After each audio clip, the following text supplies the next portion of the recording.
Jacob, a central figure in the Old Testament, was born into a family of promise and destiny. His life is a compelling story of struggle, transformation, and divine intervention. As the son of Isaac and the grandson of Abraham, Jacob was part of a lineage blessed by God, holding the covenant that promised to make them a great nation. Yet despite these blessings, his journey was far from smooth. His very name, Jacob, meaning heel grabber or supplanter, foreshadowed the conflict that would define much of his early years. From the moment he entered the world, grasping his twin brother Esau's heel, his life would be marked by rivalry and tension. Growing up, Jacob's relationship with his brother Esau was contentious, to say the least. The Bible recounts how Jacob, with the encouragement of his mother Rebekah, deceived his father Isaac into giving him the blessing meant for Esau, the firstborn. This act of deception not only created a deep rift between the brothers, but also set Jacob on a path of exile and separation from his family. He fled to his uncle Laban's household, where he would face his own share of trickery and hardships. It's during this period that Jacob's character began to shift as he encountered God in great ways. One of the most significant encounters was at Bethel, where God reaffirmed the covenant made to Abraham and Isaac, promising Jacob that his descendants would become as numerous as the dust of the earth. Before we move forward with Jacob's story, I want to take a moment to say, if you're enjoying this biblical history, consider subscribing to the channel. Your support helps us continue producing educational content rooted in Scripture, and we'd love for you to join our community of learners and seekers. Click the subscribe button, and don't forget to turn on notifications so you never miss an episode. As Jacob's life unfolded, it became clear that he was not just a man marked by struggle, but also one destined for transformation. After years of laboring under his uncle Laban, Jacob sought to return home, yearning to make peace with his estranged brother. This desire for reconciliation is emblematic of his internal growth, moving from a deceiver to a man willing to face the consequences of his past actions. On his way back, he encountered God again, this time in the form of a mysterious man with whom Jacob wrestled throughout the night. This wrestling match was more than just a physical struggle. It was a symbolic representation of Jacob's lifelong battle with his identity and his place in God's plan. At the end of the God blessed him and gave him a new name, Israel, which means he who struggles with God. This name change signified not just a new identity, but also a new destiny. Jacob was no longer just a man who took what belonged to others. He was now a man chosen by God to father a nation. Jacob's 12 sons are more than just names listed in the genealogies of the Bible. They represent the foundation upon which the tribes of Israel were built. Each son, by his birth order and mother, played a role in shaping the narrative of Jacob's family, and their collective identities would eventually define the nation of Israel. 12 tribes of Israel bear their names, and their legacies are reflected in the blessings and prophecies given by both Jacob and Moses.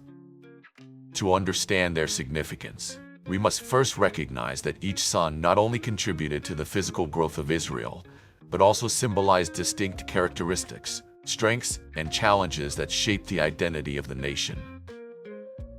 The 12 sons were born to Jacob by 4 women: his 2 wives Leah and Rachel, and their maidservants, Bilhah and Zilpah. This complex family structure set the stage for rivalries and divisions, creating a unique dynamic in which each son struggled for recognition and favor. Leah, who was less loved by Jacob, bore him 6 sons: Reuben, Simeon, Levi, Judah, Issachar, and Zebulun.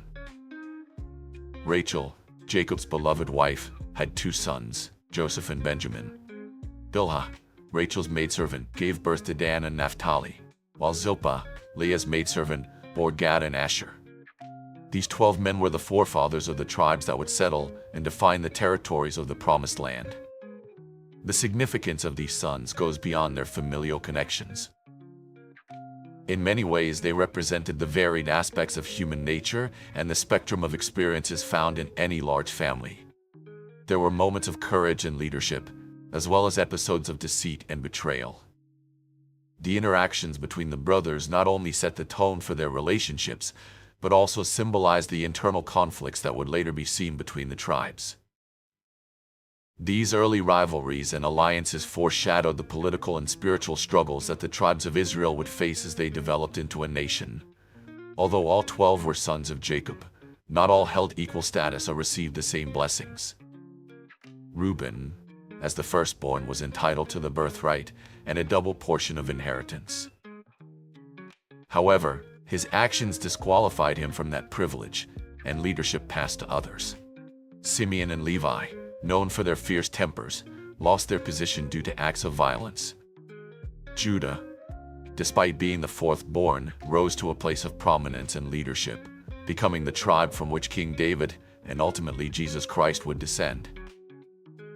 Joseph, favored by his father, was given a special blessing that extended to his two sons, Ephraim and Manasseh, creating a unique situation in which his descendants formed two tribes. Benjamin, the youngest, was the last to receive his father's blessing, and his tribe would become known for its fierce warriors. Each of these sons represents a facet of the complex spiritual and social fabric that God used to establish his people. Their strengths and weaknesses, along with the roles they played in the unfolding of God's plan, are lessons in faith, obedience, and the consequences of human actions. Some were given blessings of leadership, others received warnings of strife and struggle, but all were destined to form the nation that would carry forward the covenant God made with Abraham. Through these 12 men, the family of Jacob grew into a nation that would later be called to be a light to the nations. Understanding the roles of Jacob's sons is crucial for grasping the broader narrative of the Old Testament. The structure and division of the tribes would influence the history of Israel for centuries. Each tribe developed its own identity, strengths and challenges, and their collective story is interwoven with the rise and fall of Israel as a kingdom. The prophecies and blessings given to each son by Jacob and later by Moses were not just predictions of their individual fates, but also declarations of the character and destiny of the tribes that would bear their names. The number 12 itself carries a symbolic meaning in biblical theology. It signifies completeness and order, and it is often associated with the fulfillment of God's promises. The 12 sons, therefore, are not merely a matter of lineage. They are a representation of God's plan for his people. This symbolism is echoed throughout Scripture, from the 12 tribes of Israel to the 12 tribes of Israel, to the 12 disciples of Jesus, and even to the 12 gates of the New Jerusalem described in the book of Revelation. Each son's place in the family was intentional, and each tribe's role in the history of Israel was divinely ordained to reflect a greater spiritual reality. Now that we have established who the 12 sons are, it's time to go into their individual characteristics and the specific blessings they received. Reuben, the firstborn son of Jacob, and his wife Leah. As the first son, Reuben held a privileged position in the family. In the culture of the time, the firstborn status came with distinct rights and responsibilities, often referred to as the birthright. This included a double portion of the inheritance, leadership over his brothers, and the expectation that he would carry forward the family legacy. However, Reuben's story is one of lost potential, as a single grave mistake overshadowed his birthright and led to his eventual fall from favor. From the very beginning, Reuben seemed destined for greatness. As Leah's firstborn, he was a source of pride for his mother, who longed for Jacob's affection. His name, meaning "behold a son," reflects Leah's hope that his birth would secure her place in Jacob's heart. Throughout his youth, Reuben likely took his position seriously, knowing the weight of expectation on his shoulders. The Bible describes him as a man who initially showed signs of responsibility and leadership. For instance, when his brothers plotted to kill their younger brother Joseph out of jealousy, it was Reuben who intervened. He urged them not to shed blood, suggesting instead that they throw Joseph into a pit, secretly intending to rescue him later. This act, though imperfect, was a reflection of Reuben's desire to protect his family and prevent unnecessary violence. Yet, despite these glimpses of nobility, Reuben's story took a dark turn, due to an incident that would forever alter his standing in the family. One day, in a moment of recklessness and disrespect, Reuben made the fateful decision to sleep with Bilhah, his father's concubine, and the mother of two of his brothers, Dan and Naphtali. This act of betrayal was not just a moral failure. It was a grievous offense against his father and a direct challenge to Jacob's authority. In the ancient world, such behavior was seen as a power move, an attempt to assert dominance over one's father by claiming his concubine. But for Reuben, this was not an act of strength. It was a catastrophic lapse in judgment that exposed his instability and lack of self-control. Jacob, though he did not confront Reuben immediately, was deeply hurt and angered by this betrayal. The incident created a permanent rift between father and son, one that would not be mended. Reuben's actions were more than just a personal sin. They were an affront to the family's honor and disrupted the natural order. By taking Bilhah, Reuben demonstrated not only a lack of respect for his father, but also a disregard for the responsibility that came with being the firstborn.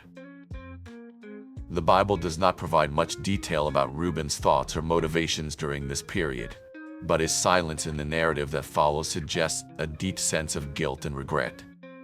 Unlike some of his brothers, Reuben never attempts to defend his actions or justify his behavior. He seems to disappear into the background, overshadowed by the more vocal and active brothers like Judah and Joseph. His fall from grace was not marked by a dramatic confrontation, but rather by a slow, quiet fading of his influence and status.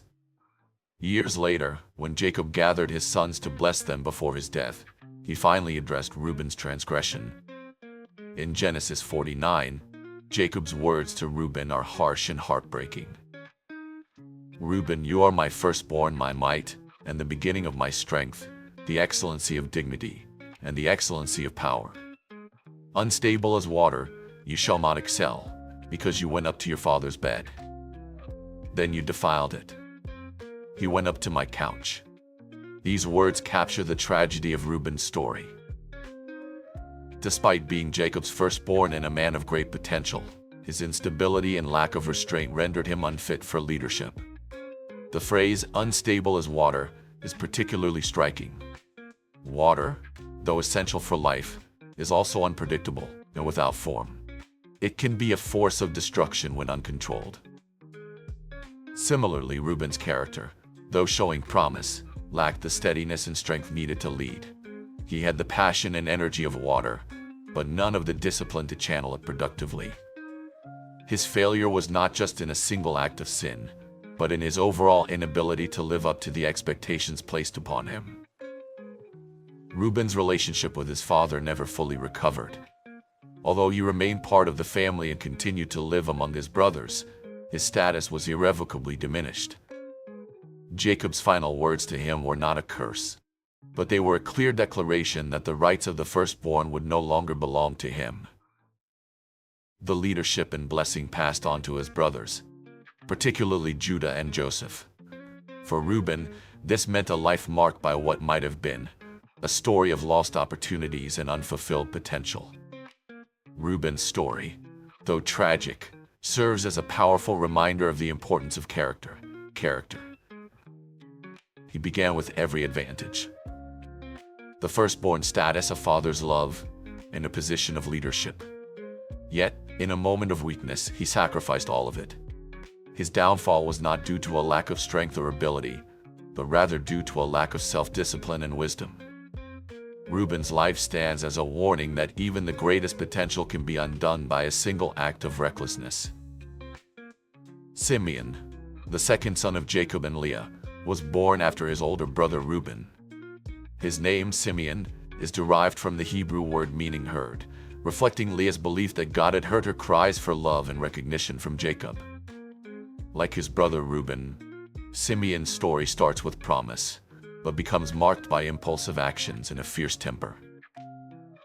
He was a man driven by strong emotions, and these emotions would lead him into actions that had serious consequences, not just for himself but for his family and future generations.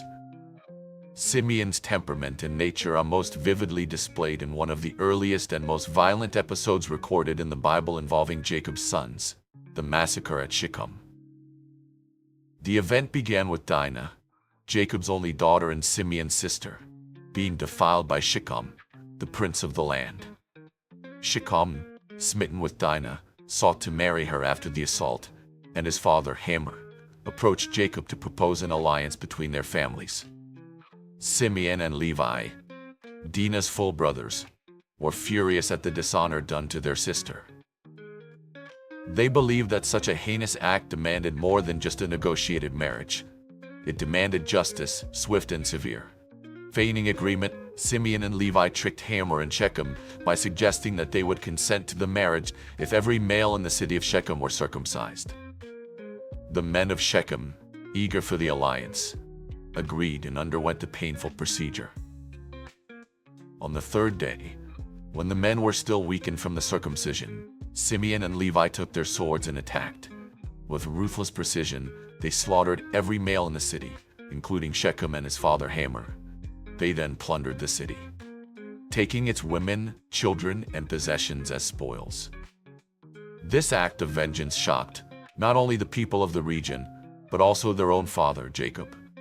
When Jacob learned what his sons had done, he rebuked them sharply, saying, "You have brought trouble on me by making me a stench to the inhabitants of the land.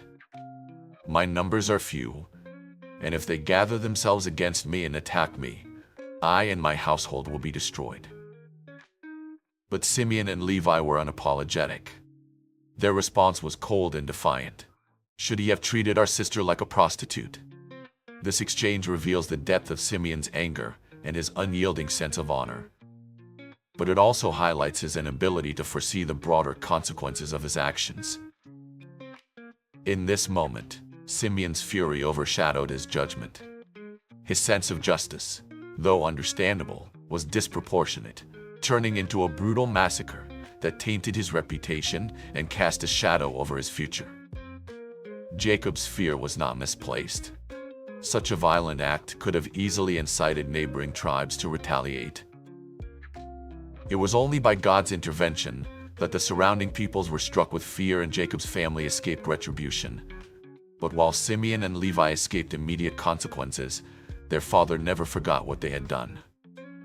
Unlike Reuben's fall from grace, which stemmed from a personal moral failure, Simeon's downfall was rooted in unchecked rage and a desire for revenge. His zeal for protecting his sister's honor led him to commit an atrocity that stained his family's name. Jacob, though deeply disappointed, did not immediately strip Simeon of his rights. However, the consequences of his actions would surface much later, during Jacob's final blessings on his sons. After the massacre, Simeon's presence in the narrative diminishes, but his fiery nature and tendency toward conflict do not disappear entirely. He continued to exhibit a streak of cruelty and impulsiveness, which played out again in his treatment of his younger brother Joseph. Simeon, along with the other brothers, harbored deep resentment toward Joseph, fueled by jealousy over their father's favoritism and the dreams Joseph shared of one day ruling over them. When the brothers saw an opportunity to rid themselves of Joseph, it was Simeon who was one of the more vocal instigators.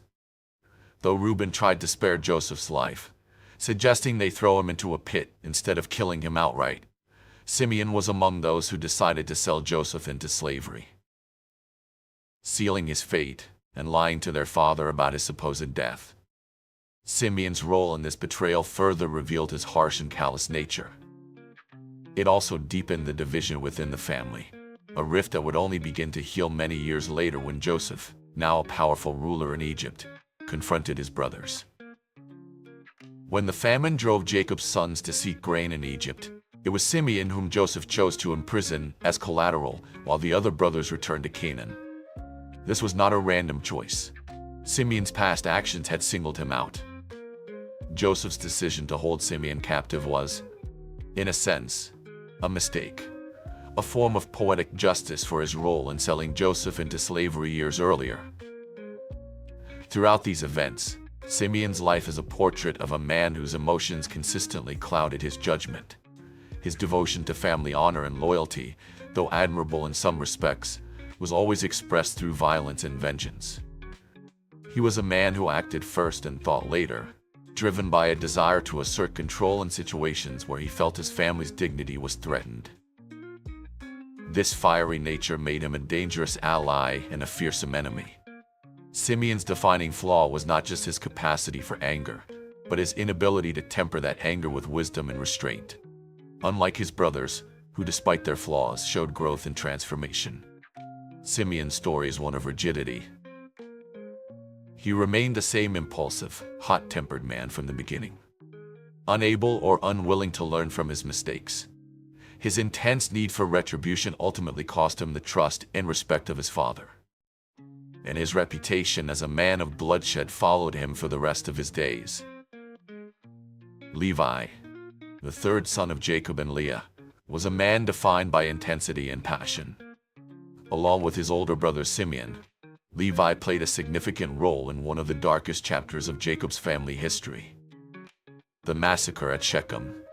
His story is one marked by violence, but also by a surprising transformation that led his descendants to take on a unique and sacred role in Israel's history.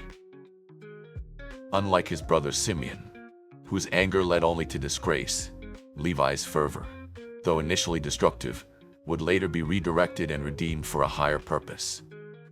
Levi's early life is closely intertwined with that of Simeon, and together the two brothers were known for their fierce tempers and unflinching loyalty to family. This loyalty, however, manifested itself in brutal ways. Their most infamous act was the retaliation against Shechem and his people. After their sister Dinah was defiled by Shechem, prince of the land, Simeon and Levi took justice into their own hands. Fueled by outrage and a desire to avenge their sister's honor, they hatched a deceitful plan, pretending to agree to a marriage proposal from Shechem's father, Hamor. They stipulated that every male in the city must be circumcised before any union could take place. Once the men of Shechem complied and were weakened by the procedure, Levi and Simeon took their swords and slaughtered every male in the city.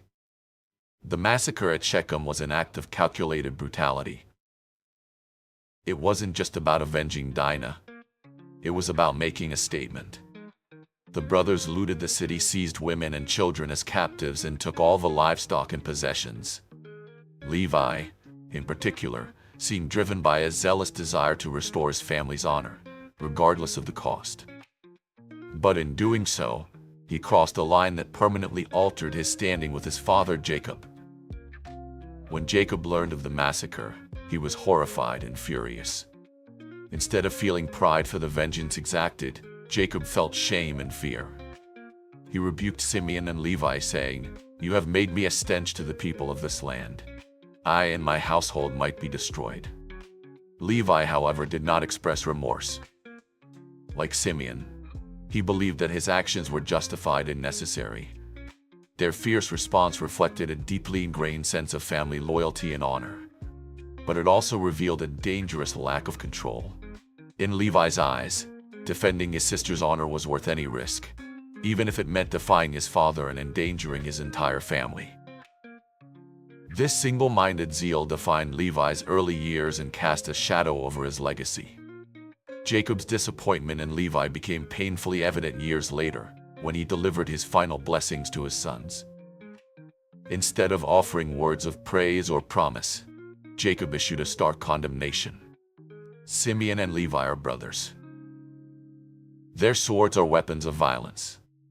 Let me not enter their council. Let me not join their assembly, for they have killed men in their anger and hamstrung oxen as they pleased. Cursed be their anger, so fierce, and their fury, so cruel.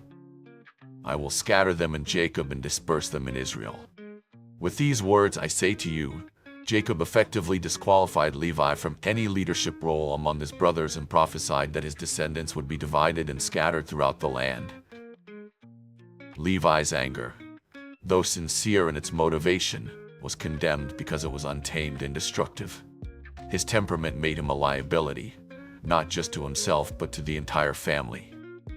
While his zeal could have been a force for good, without wisdom and restraint, it led only to bloodshed and chaos. This condemnation seemed to seal Levi's fate, and for a time his story appeared to be one of wasted potential and shattered hopes. Yet Levi's story did not end in disgrace. Unlike Simeon, who continued on a path of conflict and obscurity, Levi's intense nature was eventually transformed and redirected toward a sacred purpose. The turning point for Levi's descendants came generations later, under the leadership of Moses. During the Israelites' wilderness journey, the tribe of Levi made a decisive choice that changed their destiny. When the people of Israel sinned by worshiping the golden calf at Mount Sinai, it was the tribe of Levi who rallied to Moses' side, standing against the idolatry and executing God's judgment on those who had rebelled. This act of zeal for God's holiness mirrored the fierce passion Levi had shown earlier. But this time it was channeled in a way that aligned with divine purposes, because of their loyalty to God and their willingness to stand for righteousness. The Levites were set apart for a special role in Israel's worship. Moses declared, "You have been set apart to the Lord today, for you were against your own sons and brothers." This marked the beginning of a dramatic transformation in the legacy of Levi's tribe. Instead of being known for violence and bloodshed, the Levites were consecrated to serve as priests and caretakers of the tabernacle. They became the tribe responsible for teaching the law, offering sacrifices, and maintaining the sanctity of Israel's worship.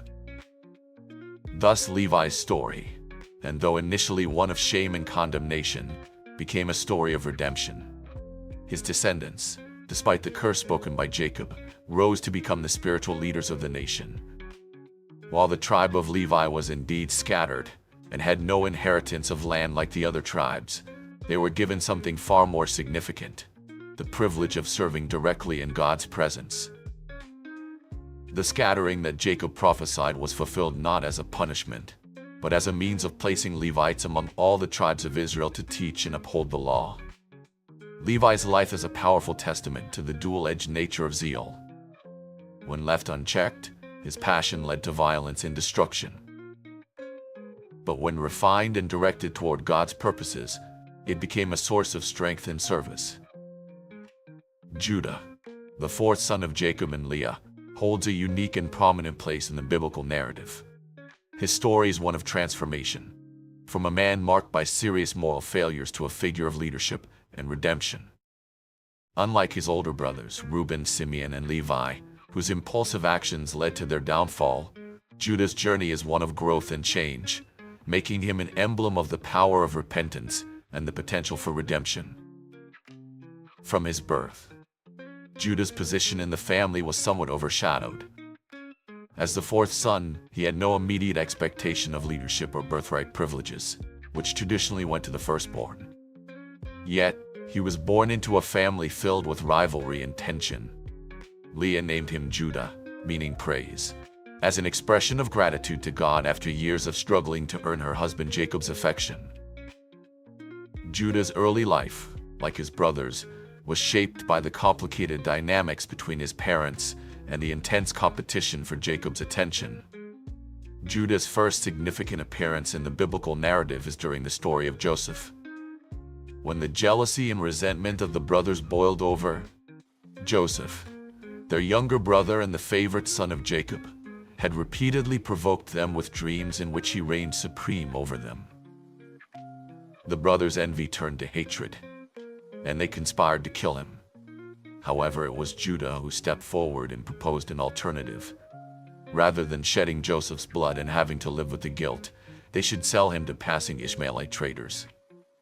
He reasoned, "What will we gain if we kill our brother and cover up his blood? Come, let's sell him. After all, he is our brother, our own flesh and blood." His suggestion was pragmatic and profitable, yet it was still an act of betrayal that set in motion years of pain and separation for their father and younger brother. Judah's decision to sell Joseph instead of killing him, while appearing less violent, was not born out of compassion, but rather convenience. It marked the beginning of a series of moral missteps that would haunt him.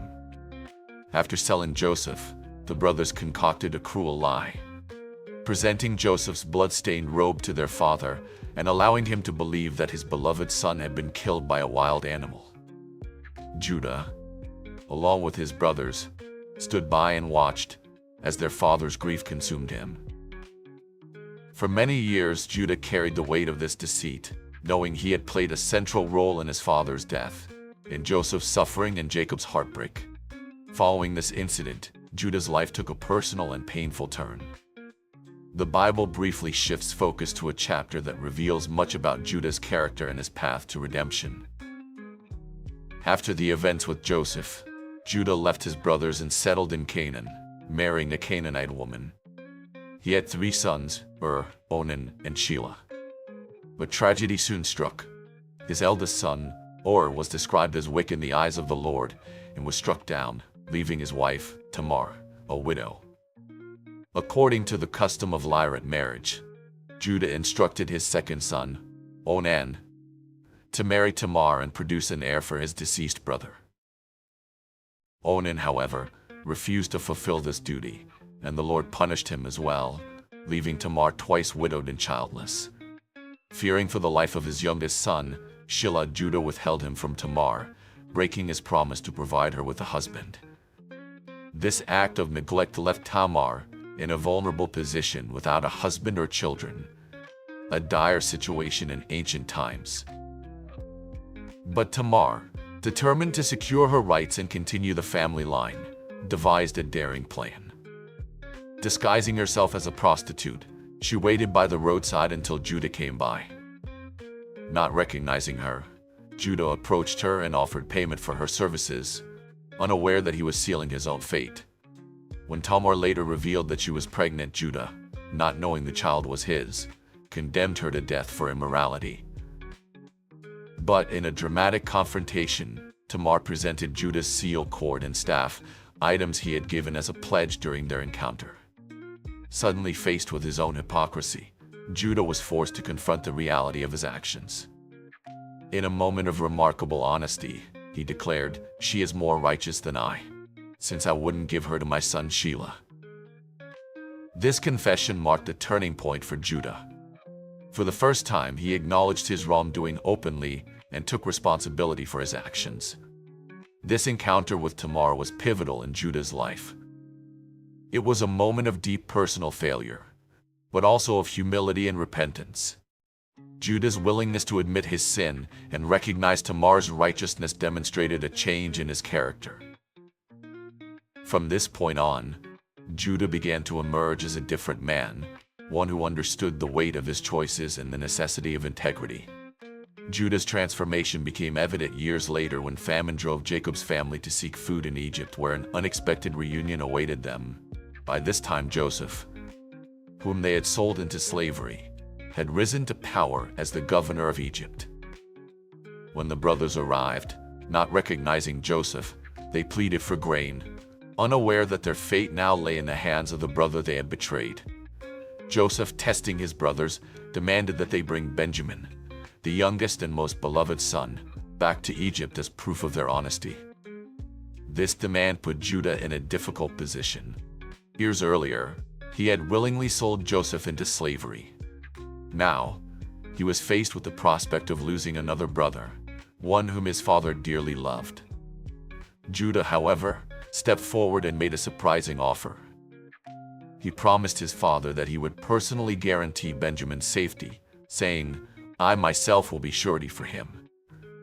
You can hold me responsible forever if I do not bring him back." This was not the same Judah who had callously sold his brother years earlier. He was now a man willing to sacrifice himself to protect his family.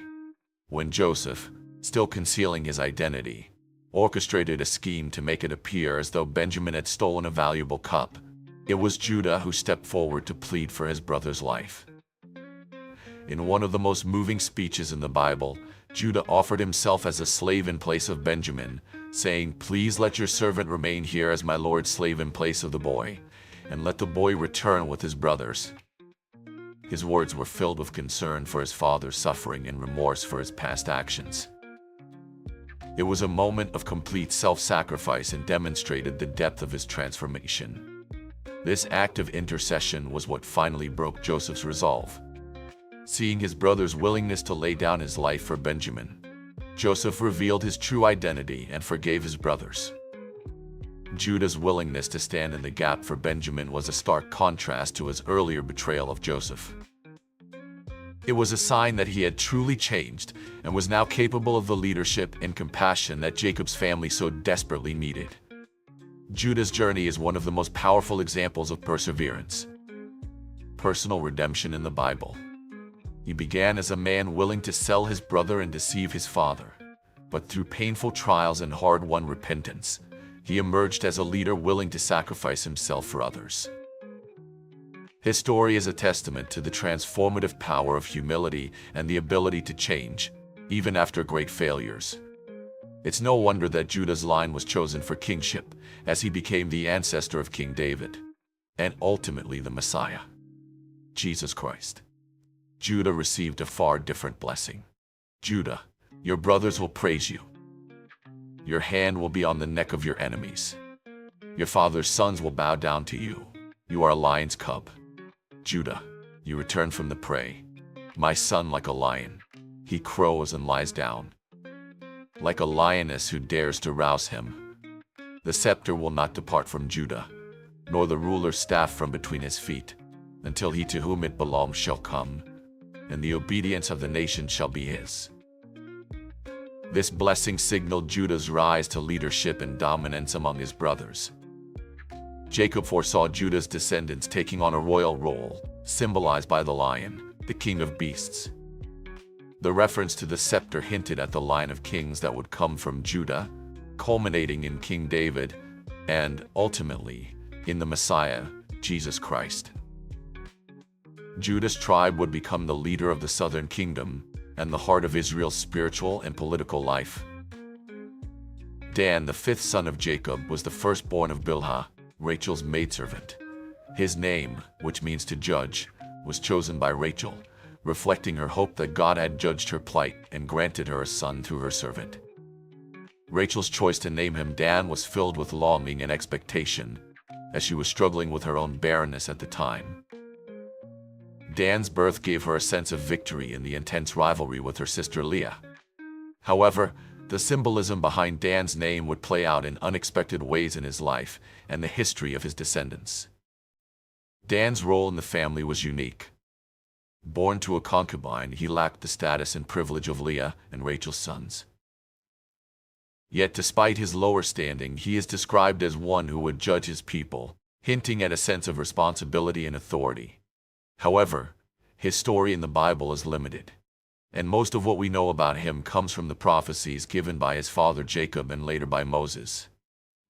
One of the most intriguing aspects of Dan's character is found in Jacob's blessing in Genesis 49, where he says, Dan shall judge his people as one of the tribes of Israel. Dan shall be a serpent by the way, a viper by the path, that bites the horse's heels so that its rider falls backward. This blessing is puzzling and ominous, filled with symbolism that suggests both strength and weakness. The image of Dan as a serpent, sly and dangerous, reflects a darker side of his nature, one that would eventually manifest in the history of his tribe. While being called to a role of leadership, Dan also became a symbol of deception. The tribe of Dan, although initially positioned to judge and protect Israel, later fell into idolatry and moral compromise, introducing idol worship into the land. Dan's story, though brief, serves as a warning, and about the dangers of using power without integrity. His tribe's descent into idolatry would become a stain on their legacy, marking them as a tribe that turned away from God's path. The imagery of the serpent foreshadows the tribe's future struggles, showing that without wisdom and righteousness, even those called to judge can become instruments of destruction. Naphtali was the sixth son of Jacob, born through Bilhah, Rachel's maidservant, full brother. His name means, my struggle, chosen by Rachel to reflect the intense competition she felt with her sister Leah. Rachel, still barren and desperate to bear children of her own, viewed Naphtali's birth as a personal victory in her ongoing contest with Leah. The name carried the sense of wrestling, reflecting both Rachel's emotional struggle and the hope that Naphtali's birth signaled God's favor. Unlike some of his brothers, Naphtali's story in the Bible is relatively peaceful and uneventful. There are no records of him participating in significant family conflicts, nor is there a dramatic tale of failure or redemption associated with him. Instead, the focus shifts to his characteristics and the unique traits attributed to his descendants. Jacob's blessing for Naphtali is short, but filled with imagery. Naphtali is a dew let loose. He gives beautiful words. This image of a free, graceful doe suggests swiftness, agility, and freedom, qualities that were highly valued in the ancient world. The blessing also mentions beautiful words, hinting at eloquence and possibly a gift for communication. While many of the other sons are portrayed as warriors, leaders, or laborers, Naphtali's blessing is one of creativity and expression. The combination of grace and speech points to a more gentle nature, one focused on sharing joy and wisdom rather than conquering or judging. Naphtali's story represents a balance within Jacob's family. He is not remembered for his strength or his deeds in battle, but rather for his ability to move freely and express himself. His tribe, known for their speed and bravery, would eventually settle in the fertile land near the Sea of Galilee, an area noted for its beauty and strength. While some of the other tribes struggled with internal conflict and outside threats, the tribe of Naphtali enjoyed a certain degree of freedom and stability, reflecting the peaceful nature suggested by Jacob's blessing. Gad, the seventh son of Jacob, was the firstborn of Zilpah, Leah's maidservant. His birth was met with joy by Leah, who declared, "What good fortune!" Gad's name is derived from the Hebrew word for good fortune, or troop, reflecting Leah's delight at having yet another son to strengthen her position in the ongoing competition with Rachel. Gad's name, signifying a troop, would prove prophetic, as his descendants became known for their military prowess and courage in battle. Gad's story, like Naphtali's, is relatively quiet in terms of individual actions or dramatic conflicts. However, his legacy is defined by strength and resilience. Jacob's blessing to Gad is brief but powerful. Gad, a troop shall tramp upon him, but he shall triumph at last. This blessing paints a picture of a tribe that would face adversity and attack, but ultimately, Gad's people would endure and overcome their enemies. The repetition of the word troop emphasizes the martial nature of his tribe, which became known as fierce and tenacious warriors. The tribe of Gad settled on the east side of the Jordan River, in a region that left them vulnerable to attacks from outside forces. This location meant that Gad's descendants had to be constantly vigilant and ready to defend their territory. As a result, they developed a reputation for bravery and skill in combat. Often acting as the frontline defenders for the rest of Israel, the men of Gad were described as valiant and mighty warriors, capable of holding their own against overwhelming odds. Gad's story, though lacking in dramatic personal details, is a testament to endurance and strength. He may not have had the leadership qualities of Judah or the spiritual role of Levi, but Gad's contribution to the family and nation of Israel was his unwavering resolve and courage. He and his descendants stood firm in the face of adversity, embodying the very meaning of his name. A troop that would fight to the end and prevail. Asher, the eighth son of Jacob and the second born to Zilpah, Leah's maidservant, was welcomed into the world with a name that means happy or blessed. Leah chose the name, proclaiming, "How happy I am. The women will call me happy." Asher's name reflected Leah's joy at bearing another son for Jacob, strengthening her position in the family rivalry with Rachel. Unlike some of his brothers, whose names were steeped in struggle or conflict, Asher's name carried a sense of joy and contentment from the very beginning.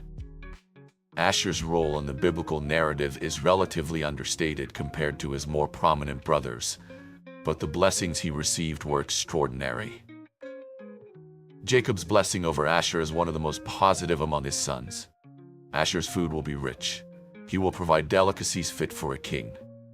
This blessing suggests abundance, prosperity, and a life filled with the finest things.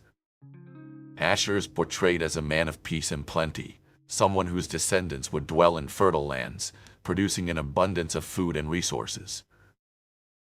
Later, Moses' blessing over the tribe of Asher further reinforced these themes. he declared, "Most blessed of sons is Asher. Let him be favored by his brothers, and let him dip his foot in water." This imagery of dipping his foot in oil likely alludes to the prosperity and richness of the land that the tribe would inherit. Asher's territory, located in the lush, fertile region of Canaan along the Mediterranean coast, was known for its olive groves, vineyards, and fertile soil. The land became synonymous with prosperity and high-quality produce, making the tribe a provider not just for themselves, but also for others. Asher's story, though not marked by dramatic incidents, is a reminder that God's blessings can manifest in peaceful and fruitful living. His descendants enjoyed the good things of the land, embodying the happiness and abundance that his name signified. Unlike other tribes, who were known for their struggles and wars, Asher's legacy was one of contentment and joy, enriching the lives of those around them. Issachar, the ninth son of Jacob and Leah, was born under circumstances that highlighted Leah's determination and persistence. His birth was the result of an unusual transaction between Leah and Rachel. Desperate to bear more children and maintain Jacob's attention, Leah traded some mandrakes, a plant believed to aid fertility, to Rachel in exchange for a night with their husband Jacob. When Leah conceived, she named her son Issachar, meaning reward or hire, reflecting her view that God had rewarded her perseverance and efforts. Issachar's story in the Bible is not filled with dramatic events, but his nature and the characteristics of his descendants are revealed through the blessings pronounced by Jacob and Moses. Jacob's blessing described Issachar as a strong donkey lying down between the sheepfolds. He saw that a resting place was good and that the land was pleasant, so he bowed his shoulder to bear burdens and became a servant at forced labor.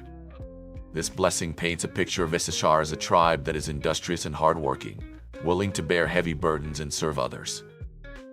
The imagery of a strong donkey is symbolic of both strength and humility.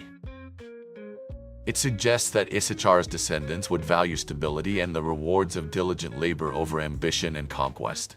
They were content to work the land and serve the needs of the people, making practical decisions that would benefit the tribe in the long run. Unlike the warlike tribes, Issachar preferred to focus on domestic prosperity and peaceful coexistence. However, Jacob's blessing also carries a note of caution. The reference to becoming a servant at forced labor hints at a potential downside to Issachar's nature, an inclination to sacrifice freedom for the sake of comfort and security. This characteristic would become apparent in their later history, as the tribe of Issachar often found itself serving under stronger tribes or external powers. Their contentment could sometimes lead to complacency, making them susceptible to domination. Yet Issachar's tribe was also known for wisdom and understanding of the times. Moses, blessing over Issachar, emphasized their scholarly nature, stating, "They shall summon peoples to the mountain. There they offer sacrifices of righteousness." Issachar's descendants were seen as people of insight and discernment, known for producing wise leaders and scholars who contributed to the spiritual and intellectual growth of Israel. They were often consulted for guidance and judgment, embodying a blend of physical strength and mental acuity. Issachar's story, therefore, is one of balance, strength coupled with humility, service paired with wisdom. His tribe was a stabilizing force in Israel, a group that valued hard work, knowledge, and the pursuit of righteousness. Zebulun, the 10th son of Jacob and Leah, was born after Issachar, and his name, which means dwelling or honor, was chosen by Leah as a statement of hope that Jacob would now honor her for bearing him 6 sons. While Zebulun's personal story is not heavily detailed in the Bible, his destiny and the role of his tribe are hinted at through the blessings he received from both Jacob and Moses. Jacob's blessing describes Zebulun's future in terms of trade and maritime pursuits. Zebulun shall dwell at the shore of the sea. He shall become a haven for ships, and his border shall be at Sidon. This blessing indicates that Zebulun's descendants would be associated with the sea, engaging in trade and commerce. The tribe would become known for its mercantile activities, capitalizing on its strategic location near the coast.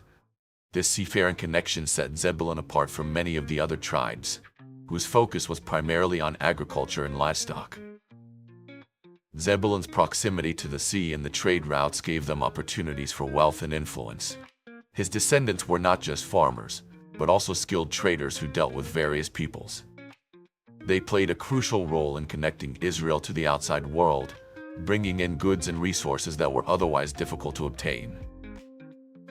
The reference to Sidon, a prominent Phoenician city, suggests that Zebulun's territory extended into areas that facilitated interactions with other nations, making them a key player in the economic life of Israel. Moses' blessing for Zebulun reinforced this theme, stating, "Rejoice, Zebulun, in your going out, and Issachar, in your tents." This blessing celebrated Zebulun's adventurous spirit and commercial success, highlighting the complementary relationship between Zebulun and Issachar. While Issachar preferred to remain settled and focused on agricultural pursuits, Zebulun thrived in the excitement of trade and exploration. Together, the two tribes represented a balance between stability and expansion, local growth and international trade. Zebulun's legacy, though quieter compared to some of his brothers, is one of enterprise and opportunity. His descendants embraced the challenges of the sea and the risks of commerce, bringing prosperity and honor to their tribe. Through their ventures, Zebulun's people contributed to Israel's economic stability and served as a bridge between the landlocked tribes and the wider world. Their role as merchants and traders made them invaluable, not only for the goods they provided, but also for the connections they established. Joseph, the 11th son of Jacob and the firstborn of Rachel, was born into a family dynamic that was already fraught with rivalry, jealousy, and favoritism. Unlike his brothers, who were the sons of Leah, Zilpah, and Bilhah, Joseph's birth represented a moment of immense joy for Jacob.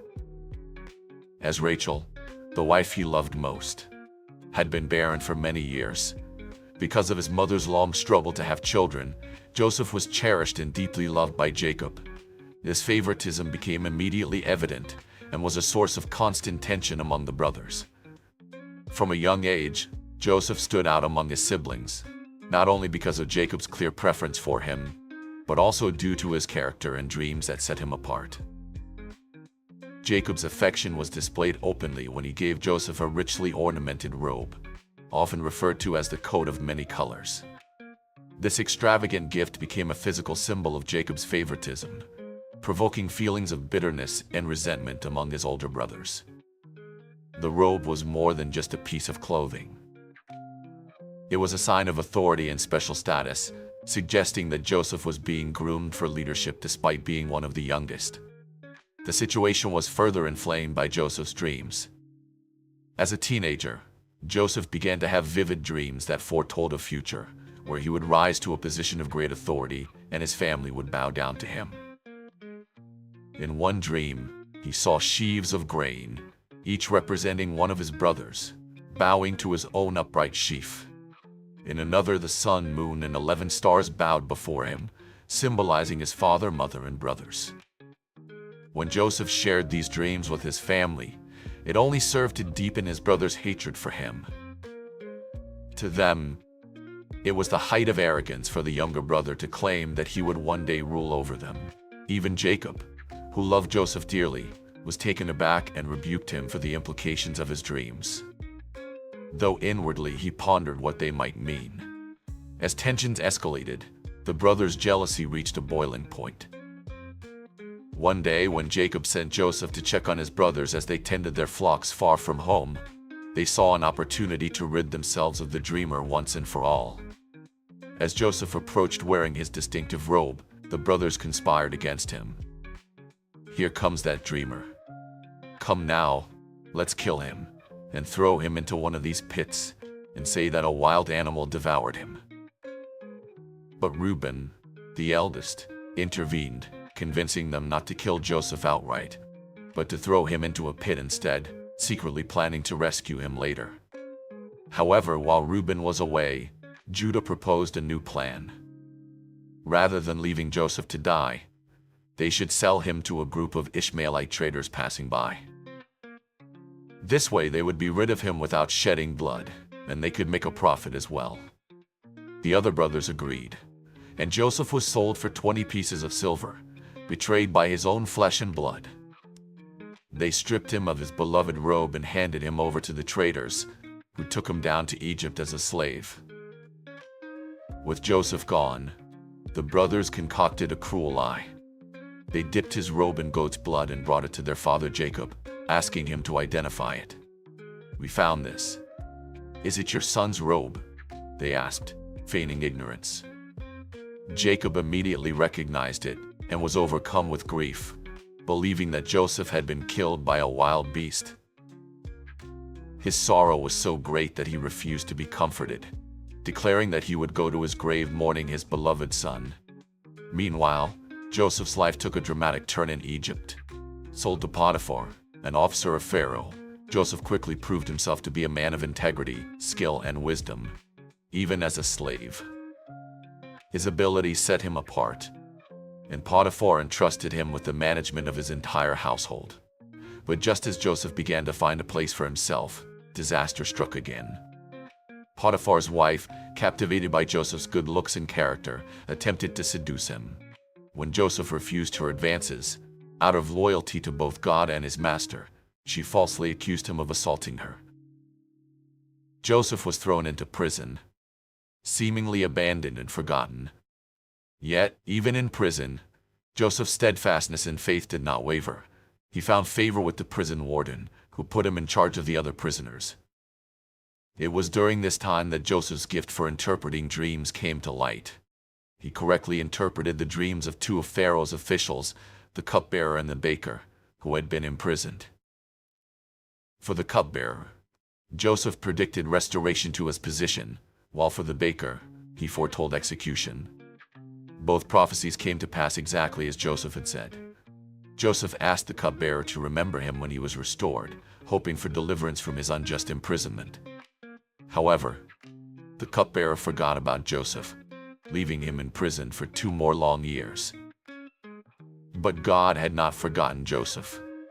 When Pharaoh himself began to have troubling dreams that none of his wise men could interpret, the cupbearer finally remembered Joseph. He told Pharaoh about the young Hebrew man in prison who had correctly interpreted his own dream.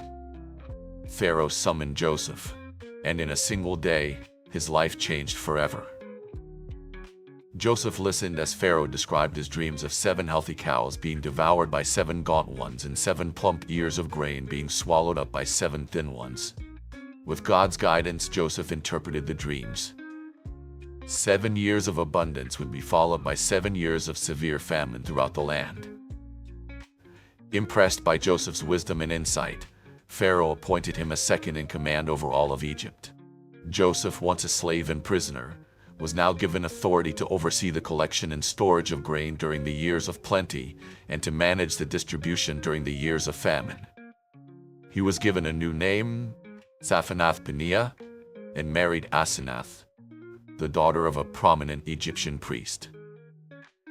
His new position brought wealth, honor, and power, yet Joseph remained humble and faithful to God.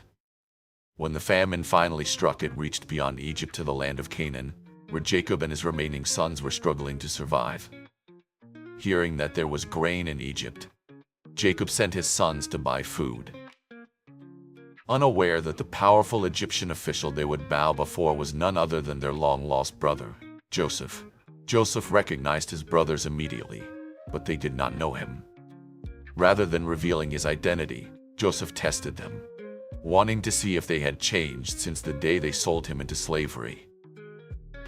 Through a series of encounters, Joseph put his brothers through trials that mirrored their earlier mistreatment of him, all while hiding his true identity.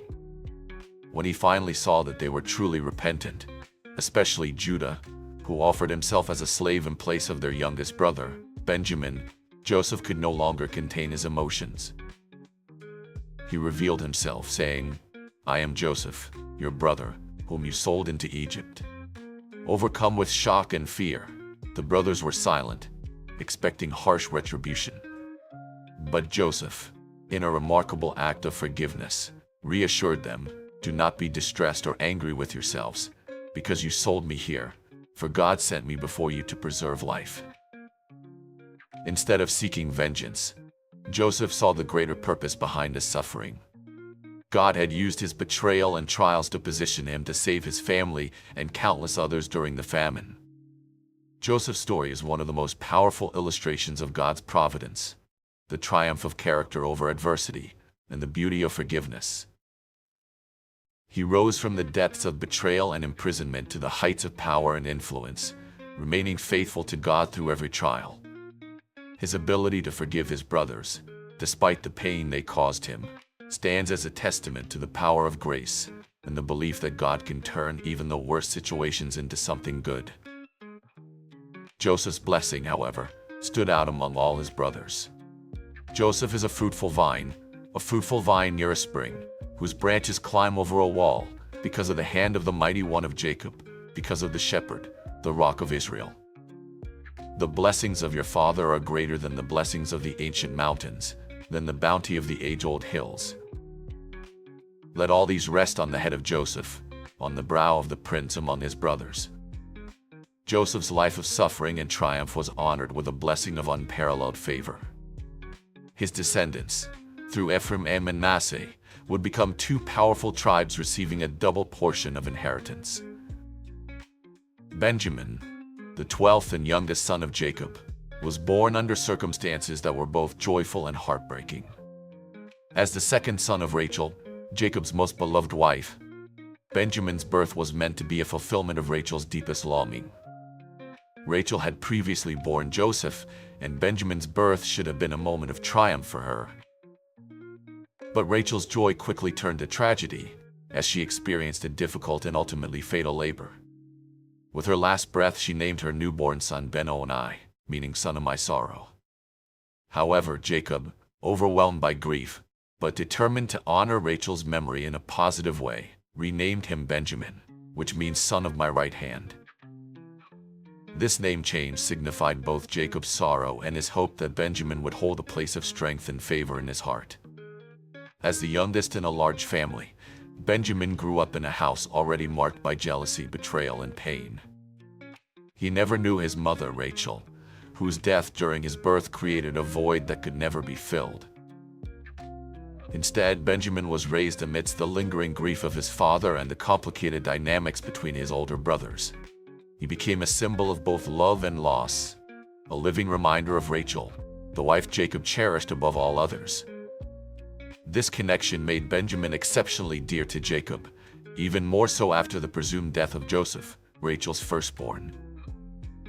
Losing Joseph devastated Jacob, and as a result, Benjamin, the only remaining son of Rachel, became Jacob's most precious child.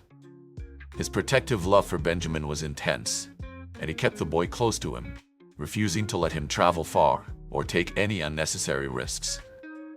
This special status caused no resentment from Benjamin's brothers, for by the time he was born, the family dynamics had shifted dramatically. After Joseph's departure and Jacob's inconsolable grief, the brothers saw the toll that favoritism had taken and did not direct their jealousy toward Benjamin. In fact, Benjamin's youth and innocence garnered the brothers' sympathy and affection. He was not a participant in their earlier treachery against Joseph. And because of this, he became a unifying figure within the fractured family. In a way, Benjamin represented the hope of healing and restoration, a chance for the brothers to protect rather than betray their own blood. When the severe famine struck years later, and Jacob's family faced starvation, Benjamin's place in the family became the focal point of an emotional and dramatic confrontation. The brothers were sent to Egypt to buy grain, unaware that the powerful Egyptian governor they would encounter was none other than their long-lost brother, Joseph. When Joseph recognized them but did not reveal his identity, he accused them of being spies and demanded they bring their youngest brother to prove their honesty. This demand struck fear into the brothers' hearts, for they knew that returning without Benjamin was not an option. Jacob would never allow his youngest son to make the perilous journey. Upon their return to Canaan, the brothers relayed Joseph's demand to their father. The very mention of sending Benjamin to Egypt filled Jacob with dread. He cried out in anguish, "You have deprived me of my children. Joseph is no more and Simeon is no more, and now you want to take Benjamin." Everything is against me. To Jacob, Benjamin was more than just his youngest son. He was the embodiment of all that remained of Rachel's memory and love. The thought of losing Benjamin was unbearable, and he flatly refused the request. It was only when the famine worsened and starvation loomed that Jacob reluctantly agreed to send Benjamin, swayed by Judah's solemn promise to bear responsibility for the boy's safety. When the brothers arrived in Egypt, Benjamin's presence changed everything. Joseph, still concealing his identity, was overwhelmed at the sight of his only full brother, the son of his beloved mother. Benjamin, who had been a mere child when Joseph was sold into slavery, stood before him as a young man, innocent and unaware of the tumultuous history that had scarred the family. Joseph's emotions were stirred deeply, and he ordered a feast to be prepared for his brothers. In an act that surprised and bewildered them, Joseph seated them according to their birth order and gave Benjamin 5 times as much food as the others. This special treatment of Benjamin was not intended to provoke envy, but to test his brothers' reactions and see if they would once again fall prey to jealousy as they had with Joseph years before. But the greatest test was yet to come. After filling their sacks with grain, Joseph secretly placed his own silver cup in Benjamin's bag. As the brothers departed for home, Joseph sent his steward after them, accusing them of stealing the cup. The brothers, confident of their innocence, offered to become Joseph's slaves if the cup was found among them. But when the cup was discovered in Benjamin's sack, their horror was complete. Tearing their clothes in grief, they returned to Joseph's palace, pleading for mercy. It was at this moment that Judah, who had sworn to protect Benjamin, stepped forward and offered himself as a substitute. "Now therefore please let your servant remain instead of the boy as a slave to my lord, and let the boy go back with his brothers," he pleaded. This self-sacrificial offer revealed the depth of Judah's transformation and his commitment to protecting Benjamin at any cost. Joseph, seeing his brother's genuine remorse and love for Benjamin, could no longer contain his emotions.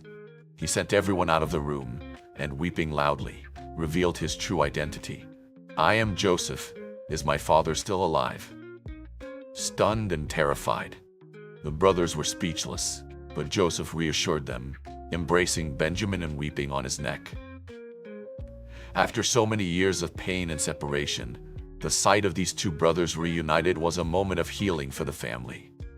Benjamin finally rebuilt the bridge between Joseph and his brothers, allowing the family to reconcile and come together once more. Though he plays a relatively passive role, Benjamin's story is essential to the narrative of Jacob's family. His presence brought out the best in his brothers, revealing their growth and capacity for repentance. Unlike Joseph, who was separated from his family and forged his path in a foreign land, Benjamin remained a constant source of love and hope for Jacob. His innocence and vulnerability were a reminder of what the brothers had lost through their jealousy and hatred, and what they could regain through forgiveness and unity. In the end, Jacob's Benjamin was not only the beloved youngest son, but also the catalyst for the restoration of his family. His life, spared by the brothers' commitment and Joseph's grace, became a symbol of the possibility of a new beginning. Though Benjamin's story may lack the dramatic ups and downs of his older brothers, his role as the precious, protected son was instrumental in the reconciliation and preservation of Jacob's family. The blessing of Benjamin. Benjamin is a ravenous wolf. In the morning he devours the prey, in the evening he divides the plunder. This blessing hinted at a tribe known for fierce warriors, capable of both aggression and conquest. Benjamin's descendants would be formidable in battle, but this ferocity would also lead to internal conflicts that would nearly destroy the tribe. Through blessings and trials, betrayal and redemption, God used each son's strengths and weaknesses to build the foundation of a nation that would bear his name and carry his promise. Each son, flawed yet significant, contributed to the tapestry of a people chosen to bring light to the world. Their stories remind us that no path is too crooked, no heart too hardened, and no mistake too great for God to transform into something beautiful and purposeful. So as we reflect on the lives of these men and their place in the grand story of the Bible, let their legacies challenge and inspire us. Are we using our strengths and gifts for a higher purpose? Are we allowing our past failures to define us? Or are we choosing redemption and growth?